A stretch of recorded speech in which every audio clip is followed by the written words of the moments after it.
devenu une idole pour l'homme moderne. Homme moderne, écoute-moi bien, ce n'est pas une partie ou une parenthèse de ma prédication, ça fait partie des choses que Dieu m'a dit de te dire. Fais attention à ton téléphone, homme moderne. Nous sommes devenus idolâtres de nos téléphones. Certains chrétiens, vous devez même jeûner le téléphone. Je vous dis la vérité. Où tu dis 3 jours sans téléphone, 3 jours sans internet, 3 jours sans Facebook. Dès le matin, nous n'allons plus vers nos Bibles, nous allons vers nos téléphones. Avant de dormir, nous ne prions plus, nous regardons nos téléphones. Des dieux incapables même d'éteindre nos téléphones dans des cultes. Entrant sur internet même en plein culte. Tu peux oublier où se trouve ta Bible, jamais tu ne peux oublier où se trouve ton téléphone. Tu peux oublier même de lire ta Bible, jamais tu ne peux oublier d'être sur ton téléphone. Il est tout le temps dans nos vies, en permanence, il est là, tout le temps et tout le temps. Et au-delà même du téléphone, qu'est-ce qui est devenu Dieu dans ta vie? Certains même, c'est l'Église qui devient leur Dieu. Il va à l'Église, mais il ne va pas vers Jésus. Il va à l'église, mais il n'a aucune relation avec Jésus. Il veut servir à l'église, faire des choses, mais il ne connaît même pas Jésus. Il n'a même pas le souci de connaître, mais il a besoin de faire des choses pour qu'on le voie. Et même quand l'église construit un temple, le temple aussi peut devenir une idole, je vous assure. Les hommes ont présenté à Dieu un temple pour dire, regarde la construction. Ils présentent au créateur de l'univers un temple créé par des hommes. Pourquoi? Le temple de Salomon était devenu aussi une idole.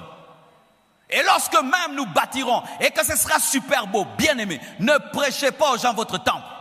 Ne dites pas aux gens, viens prier chez nous, c'est beau.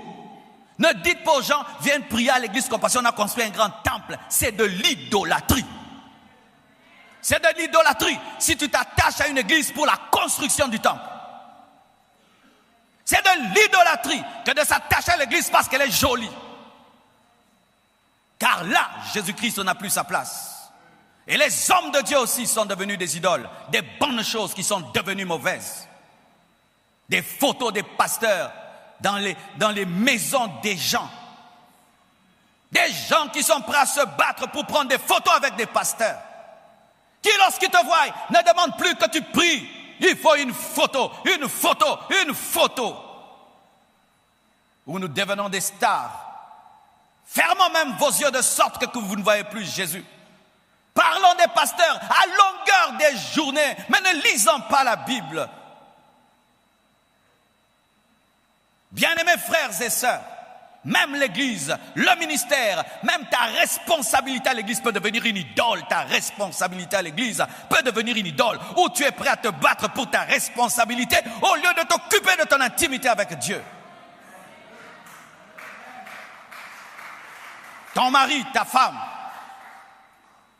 peuvent devenir tes idoles. Où tu fais les choses d'abord pour plaire à ta femme, plaire à ton mari. Il devient ton Saint-Esprit. Tes amis peuvent devenir ton idole. Tu cherches à plaire à tes amis au lieu de plaire à Dieu. Qu'est-ce qui a pris la place de Dieu dans ta vie? Tu penses tout le temps à ton fiancé plus qu'à Jésus. L'amour que tu ressens pour ton fiancé dépasse l'amour que tu ressens pour Jésus. Une idole. Combien d'idoles sont cachées dans nos cœurs? Combien d'idoles, combien de choses. Certains, c'est l'argent. Ils aiment l'argent à un niveau. Ils peuvent briser les relations pour l'argent. Ils peuvent tuer pour l'argent. Ils peuvent se prostituer pour l'argent.